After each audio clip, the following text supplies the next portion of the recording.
see the arguing and what to do and how to do it. It just reminds me of the philosophy of it all and humans and how we get it wrong so many times.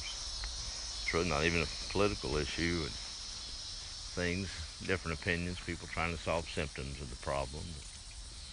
Thought about old Ben Franklin today. One of my favorite quotes from him.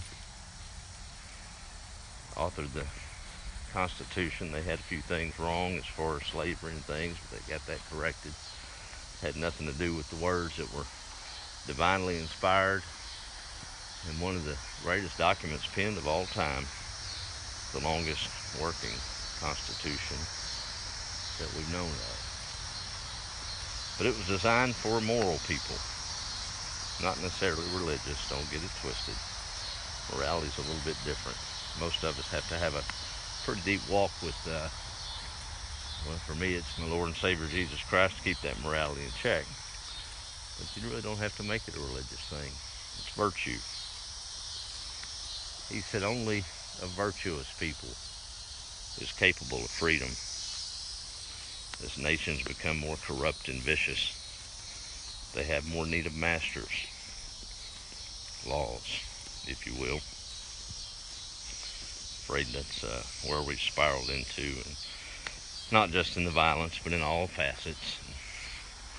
I guess some of us try to push back on those laws, not realizing that there's a lot of folks that live among us that don't have the virtue anymore to self-control. It goes past even gun violence.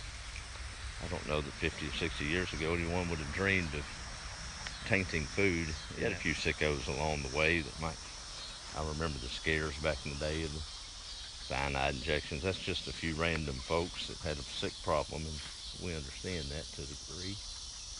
But normal folks opening food up and just being silly for a video. I don't know. Maybe that virtue has left a lot of us, and here comes the masters, right?